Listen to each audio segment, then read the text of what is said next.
keynote speaker, Ms. Ruchira Gupta. Ma'am is a writer, feminist campaigner, teacher, and community organizer of women across the world, and particularly in red light areas and in caste gathered suffering from intergenerational prostitution in India.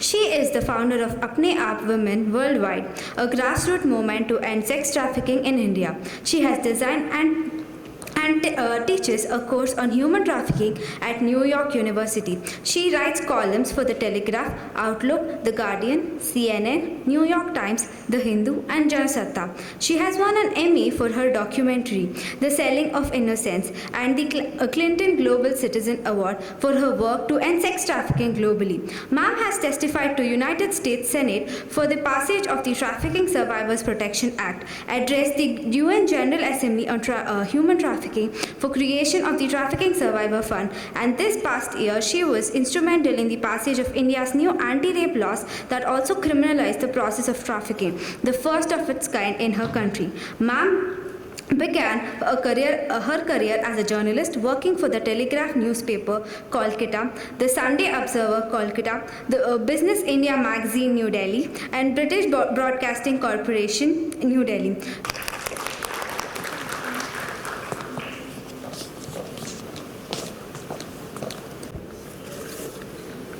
Honorable Nadira Patria, special guests Gangotri Chakrabarti and Dr. Geraldine Forbes, guests of honor Dr. P.M. Nair and Ms. Gloria Adio, and of course Professor Rekha Pandey and Professor Sarfaraz Ahmed Khan, Priyanka Mohod, Anuradha Binuri, and last but not least, students of the Symbiosis Law School, Hyderabad, who are supported by the Central University, Hyderabad. I thank all of you for gathering here to hold a discussion and a conference on a subject which is most urgent in our world today, human trafficking. As speakers before me have already discussed, human trafficking is possibly one of the largest organized crimes in our world today. Some people say it is third only to drug trafficking or arms trafficking, but now the United Nations Office for Drugs and Crime says it's second to drugs trafficking. It has crossed revenues generated even from the arms trade. It's a multi-billion-dollar industry because human beings can be sold again and again. Drugs can be consumed once, but human beings can be consumed multiple times. Numbers have been disputed, as again Professor Sarfaraz Ahmed Khan spoke about, that the numbers could be 20 million, 200 million, nobody knows. But the numbers that are available to us and visible to us are already so staggering that it requires urgent attention by all of us as a global human family.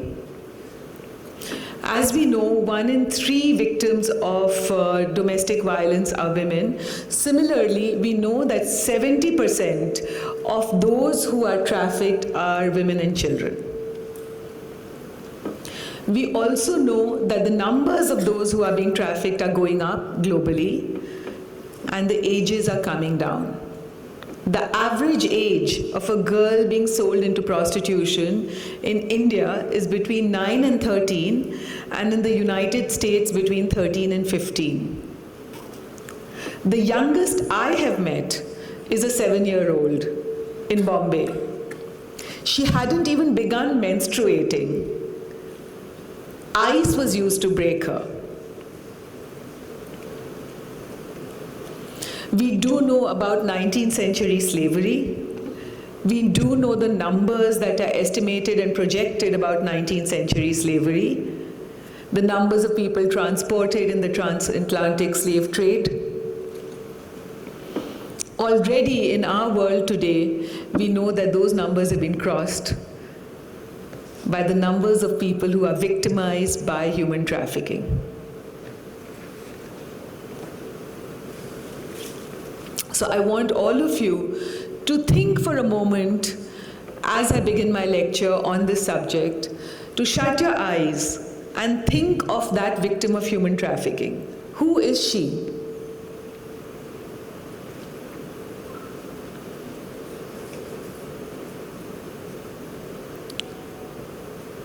She's poor, she's female, she's a teenager, And in India, she's likely to be Dalit or from a backward class. Perhaps increasingly, maybe even from minority religions.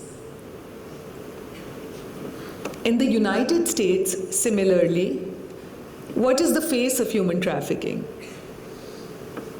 She's poor, she's a girl, she's a teenager, and she's very likely to be black or Native American. In Europe, besides the three common characteristics of being poor, female, and a teenager, in Europe she could be a refugee, fleeing war from Syria into Turkey or Jordan, outside a refugee camp. She could be from an ethnic minority as well. So when you think about her, this person, as I call her, is the last girl. Her intersecting inequalities make her the most likely person to be victimized for human trafficking. Because human traffickers prey upon vulnerabilities. They look to go among communities and people where there are absence of choices. So human trafficking is not about a choice, it's about absence of choice. And as budding lawyers, that is something that you will have to understand today. That how can the law deal with absence of choices? How can the law deal with vulnerabilities? Because what is trafficking?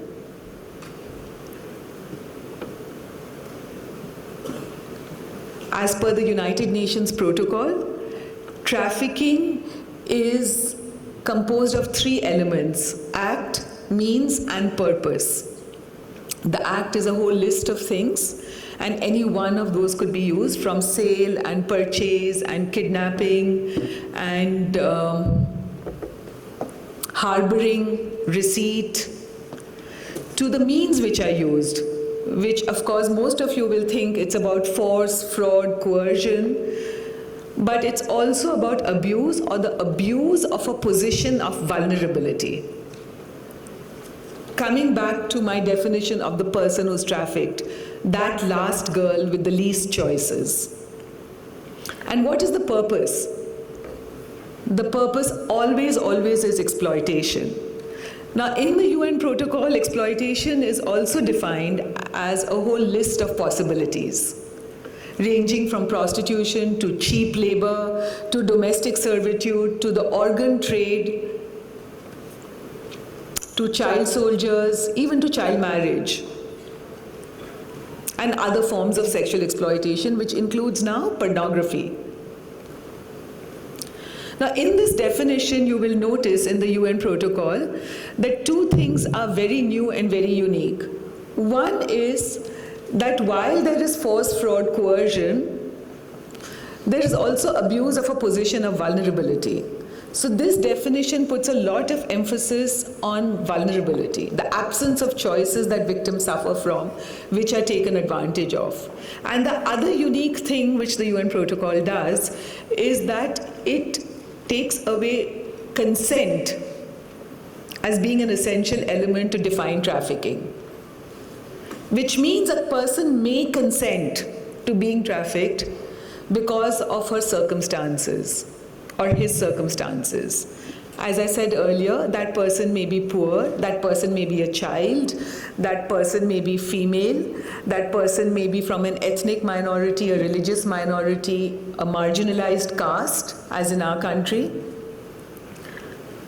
And these vulnerabilities can make that person unequal, less powerful, or powerless, so that somebody can take decisions on behalf of that person, and that person may say yes to those decisions. Many of you know in our country, of course, arranged marriage is the norm, and we are groomed from the time we are born to allow our fathers, brothers, and then later husbands to take decisions for us. In trafficking situations, very often there have been girls who said, oh, my father decided to let me go, or my husband pimped me. So she did consent. She said yes, I said yes. Because she had been taught to be a good woman, she had to obey. She had to be docile. So that is a vulnerability. That is gender. Another circumstance in which you may say yes, or you may choose to be trafficked, as people may say, you may be starving or not have a roof over your head, a climate refugee. Dr. Pandey spoke about the climate change which is taking place and migrant workers ending up in cities looking for livelihoods. A trafficker can come and take advantage of that. But that doesn't mean that the exploitation does not take place. So the centerpiece of the definition is actually exploitation. If somebody is taking advantage of somebody's vulnerability to exploit them, that is trafficking. Very often when I'm on a plane or I'm traveling somewhere and people say, oh, what's trafficking? And I have to give like the 30-second elevator response. I often say pimping is trafficking. Based on the UN protocol is what developed laws all over the world to define human trafficking as per these new realities, to shift the blame from the victim to the perpetrator. Because very often people would invisibilize the circumstances of the last girl, that she was poor, that she was female, that she had lack of choices, maybe cut off from access to food, clothing, shelter, education, livelihood opportunities, all of that because of all the intersecting inequalities that I've outlined. And what would happen as a result is that to access these very basic needs in her life, traffickers could say, I'll give you a roof, I'll give you some food, I'll give you access to a job, I'll give you some love sometimes, that happens too. And the girls would end up trafficked. Sometimes even choose to be in a situation of prostitution and then groomed and seasoned into staying on in prostitution till there was no exit. Data reveals all over the world that once victims of trafficking are put into a situation of trafficking, and I deal mostly with sex trafficking, but also in situations of domestic servitude, bonded labor, cheap labor, there is a whole sociological process which takes place inside that situation. And so there are no iron bars which are visible, but slowly the conditioning of that person becomes such that they will not run away. They will lose the will to move. They will lose the will to escape because they don't see an exit out of it.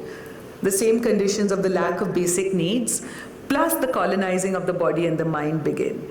So now, in the field of human trafficking, one of the ways of investigation to identify a victim of human trafficking is not to see whether she said yes, whether she can provide the proof of whether she said yes, someone said no, did she make a choice, but now it is called trauma-informed identification, which is to understand what the victim went through, and that trauma will inform whether she was exploited or not. And if she was exploited, and if there was a second party involved, then she would be considered a victim of trafficking.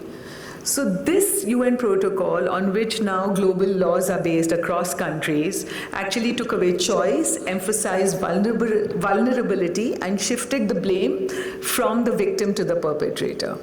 And how were we able to do that? How did this new UN protocol come into being in the year 2000? Out of the blue. Because till then, all over the world, historically, people would say, oh, prostitution is something else and trafficking is something else. And they would say, oh, prostitution is as old as the hills. Men will be men. If prostitutes do not exist, girls from good families will be raped. This was the standard way of thinking. How did this change happen? Prostitution is a major part, and pornography is another big part now. And sometimes the two overlap. One of the things was that the anti-trafficking movement came on the heels of the domestic violence movement. For many of you, you may not know that domestic violence was not a crime just till even 30 years ago. Our mothers, our grandmothers would be told, it's life. Deal with it. It was women after women who started testifying, talking about what had happened to them. It was women's conferences, seminars, who heard these testimonies and began to advocate for better laws and policies to shift the blame from the victim to the perpetrator. They began to say it's not life, there is a perpetrator and there is a victim. It's not a victimless crime. And that victim is the woman who's being beaten up. It's not her fault that she didn't cook the food hot enough or properly enough or came back home late or the sheets were not washed properly or did not provide her husband love enough, because that was what was told to women. So on the heels of the domestic violence movement, where suddenly there was a crime, there was a victim, there was a perpetrator, all this changed how we began to think of violence done to women. After that, we began to define, I don't know if many of you know, but now there is a whole legal framework to define rape as a weapon of war, where there is target rapes of people because they belong to a certain race, a certain class, a certain caste, a certain religion. And this happened in Bosnia because, I don't know if you know, but there was a huge ethnic conflict in Yugoslavia, what is formerly Yugoslavia. And there was Serbian nationalists who would go and rape Bosnian women and as a way of punishing them. And this had been happening in all wars.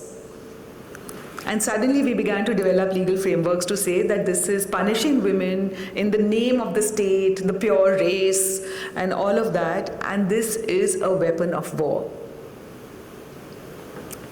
Based on these two definitions, there was a Beijing Women's Conference, if you remember, 25 years ago, and this year the women's movement will be celebrating 25 years of the Beijing Women's Conference. We began to say, then what about human trafficking? Because human trafficking went up exponentially after the Cold War, when countries broke down, organized criminal networks took over, welfare states were dismantled, suddenly basic needs began to disappear, women were freely available, their vulnerabilities were exposed, traffickers could take advantage of them. So trafficking went up exponentially in the 80s.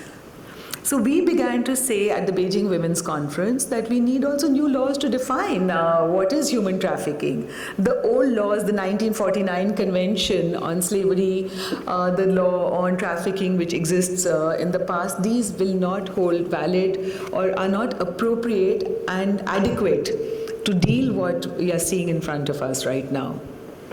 This epidemic of the sale of human beings for the purpose of exploitation. And so, we began to look for where is the victim, where is the perpetrator, what is the process, because it's not like the transatlantic slave trade where people were tied in chains, taken on boats and ships. Nothing like that. It was more invisible, and the girl sometimes looked happy. You know, the myth of the happy hooker, or the movie, many of you may not have seen it, some of you may have seen it, Julia Roberts in Pretty Woman. So people began to romanticize it, and the women's movement knew that there was nothing romantic about being raped by 8 men a night. There were both health consequences, both mental and physical, which ranged from not just sexually transmitted diseases, but also PTSD. And now research proves that PTSD stands for post-traumatic stress disorder. Now research proves that women in prostitution suffer from higher rates of PTSD than even returning war veterans. So we began to ask for better laws to punish the traffickers, to have new definitions of this new process of trafficking which was taking place in our world, and to define the victims so that there would be services for victims, and we could disrupt the whole trafficking industry. And over the years, the first country which passed a good law shifting the blame from the victim to the perpetrator and denormalizing prostitution just as something which is the oldest profession in the world. We began to say it's the oldest oppression in the world, and we began to say that prostitution could not be the oldest profession because people must have had to eat first, so that farming, hunting must have been the oldest profession. So these were all flippant comments. We began to challenge them, and we began to ask for a law which would define these new processes, and that prostitution could be defined as sex trafficking, as a form of human trafficking. And to do that, the first country which passed the law was Sweden. In the preamble to the law, they said Sweden is passing this law to shift the blame from the victim to the perpetrator by, now this is a complex concept that I'm going to pass on to you. They said we will decriminalize women in prostitution by decriminalizing the selling of sex. But we will criminalize the purchase of sex. We will address the demand.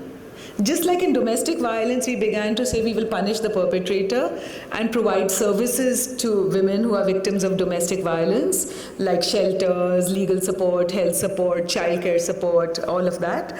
The same way, Sweden said, because we believe, the country believes in gender equality, we are going to make sure that women in prostitution are not punished. So they asked for any kind of law which would punish victims of human trafficking. They said, we will decriminalize the selling of sex. Because in human trafficking for prostitution and sexual exploitation, very often, sometimes after a period of time, after the initial pimp is involved, and you will see in Sarfaraz's book about that from Chukri, the girl moves on to a stage called Adhya, or like a sharecropper. What happens is that the seller and the sold become the same. Once, after 5 years of being consumed by the brothel industry, when the brothel manager feels they're not getting enough money, they tell the woman you can keep half of what you earn. And so she's called a Adhya, and that is when she is the seller and the sold herself. So we realized this, and we said we need a law to decriminalize her, because very often, and India data also shows that, is that what would the police do? When they went after busting trafficking rings, or we would say go into this red light area and there's massive exploitation there, instead of arresting the pimps and the traffickers and the sex buyers, they would arrest all the women for soliciting in a public place. So the women were recriminalized, repunished, put through the criminal justice system, and could never exit out as a result. So the Swedish law, the first thing it did was it said we will decriminalize the selling of sex. And the other thing the Swedish law did was it said we will criminalize the purchase of sex, just like they did in domestic violence all over the world. So suddenly the traffickers were the criminals and the sex buyers became the criminals. And they began to be arrested. Along with this, the Swedish law also provided enough budgets for shelters for victims of human trafficking, prevention programs for those who were most vulnerable to be preyed upon by traffickers, from housing to healthcare to legal support, childcare, sometimes livelihood training, jobs, exit programs. All this began in Sweden. Around the same year, the UN decided that we have to tackle this globally using that same principle.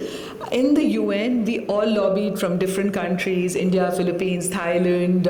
We built a coalition called the Coalition Against Trafficking in Women, and we lobbied for the same laws. I was in Vienna. Some of the country delegates were being provided prostituted women by the pimps to prevent the law from being passed, right in the lobby of the hotel where I would be sitting and watching. And we persisted, and we got a law which did exactly the same, which I've already defined to you, which is known as the UN Protocol to End Trafficking in Persons, especially women and children. And after Sweden, we decided we would use the UN Protocol to change this law country by country by country. Because we began to see that the situation of women began to improve and trafficking began to go down in that country. But the traffickers shifted to the next country and the next country and the next country. So we began to talk to Norway, we began to talk to Iceland, the United States, and all of that. And slowly the laws changed in those countries too. So today there are 10 countries who have laws which are now based on the Nordic model. So if anybody tells you that in the West prostitution is legal, that is not true. In most countries, the majority of countries in the West or the East, sex trafficking is illegal, prostitution is defined as sex trafficking, the traffickers are punished and the women are decriminalized. And this is known as the Nordic model. There are only 2 places in the world where pimping is still legal, pimping and brothel keeping, and that is in Germany and in New Zealand. And those countries, in Amsterdam, they are trying to change the law. There's a Green Party mayor who's trying to change it. Now, Sarfaraz wanted me to talk to you a little bit about my own life. How did I end up in the UN, lobbying for the UN protocol, and how did I end up testifying in Sweden or to the US Senate for the passage of the US Trafficking Victim Protection Act? An Indian girl from a village in Bihar, a city called Calcutta in Bengal. How did I end up doing that? That is the second part of my talk. Is the reason that happened is that I was a journalist and I was walking through the hills of Nepal, and I came across rows of villages which didn't have any girls from age 15 to 45, and I started sniffing out the answer, and to my horror I discovered that human trafficking existed in my lifetime, my country, my generation. And I ended up making a documentary on the subject called The Selling of Innocence. I won an Emmy for it. I quit journalism and I did 2 things. One was that I started helping the UN to create laws and policies on this thing that I'd seen between India and Nepal, and I quickly realized was a global phenomena. And the other was I started an NGO at the grassroots with the women who had told their stories in my documentary. And the NGO is called Apne Aap. It has helped more than 20,000 women in prostitution exit systems of prostitution, and also led them in advocacy to create the national law on human trafficking, known as Section 370 of the Indian Penal Code. So this is the journey that I made, and the challenge that I see, after helping girl by girl to take this on, and law by law, and we've been getting many victories, as I said, we have the UN protocol, we have 10 laws across the world which are based on the UN protocol. The next challenge, I think, is a change in consciousness, and this is where students like you can come into play, because even now prostitution is considered inevitable and not completely understood as sex trafficking. The other thing is that we have organized crime, which is growing very fast in India, a vigilante culture, toxic masculinity, women are being pushed back home. In your own state in Hyderabad recently, a girl returning on a motorcycle after work was raped and murdered, and I suppose the men who raped her and murdered her were punishing her for being a modern Indian woman in jeans and a shirt coming back home at 7:30. And so we have to see that the challenge of tackling human trafficking is going to be embedded in the challenge of tackling gender inequality.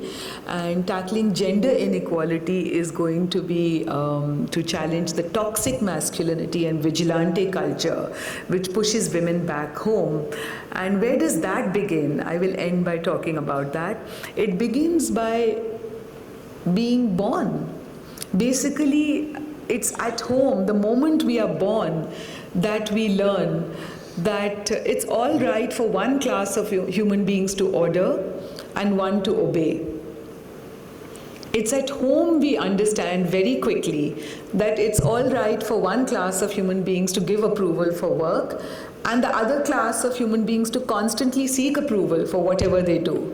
One class of human beings to get paid for what they do and one class of human beings not to get paid for what they do. And gender digs a trench into our mind, because that's where we first realize hierarchy is okay. It's normal. We normalize that idea, and that digs a trench into our mind into which all other inequalities fall. So when we go out into the world, we say, oh, there's obviously hierarchy is inevitable. Somebody will have more power than someone else. And we allow caste inequality to fall into it. We allow race inequality to fall into it. We allow religious inequality to fall into it. Any inequality, any hierarchy. And we constantly live with that to the point that inside the home we normalize that there's a head of the family and he's going to take a decision right or wrong. And even if he's a bully, we accept it as normal. And that becomes a comfort zone. So we go out into the world also looking for leadership which is based on that kind of leadership.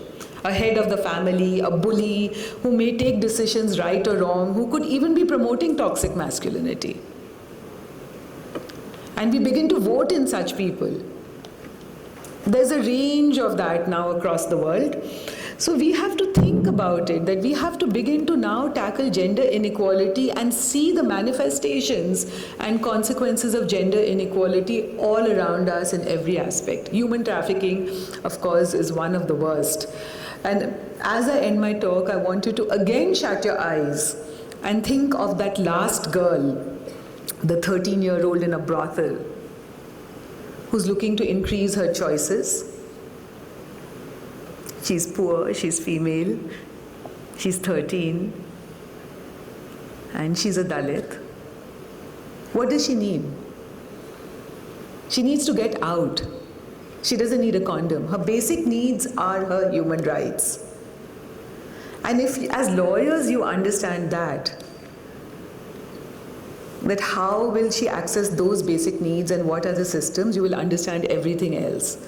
And that brings us back to Gandhi, who said that he always had a talisman. He was influenced by a man called John Ruskin, who wrote a book called Unto the Last, that anything he did would always include the last, reach the last. So Gandhi said that whenever he felt lost, he would think about how his actions would impact on that last person. And Gandhi was religious, but his religion was insaniyat, and his God was the poor man. He said the Daridra Narayan, and that to him was the last man, the weakest of the human beings he knew. So for us as people working against human trafficking, we have to think about the most vulnerable person we know, the last girl who is the most vulnerable of all human beings, weaker than even the poor man, because the poor man can take a decision for her. And think about how in your practice you can reach that last person. Thank you.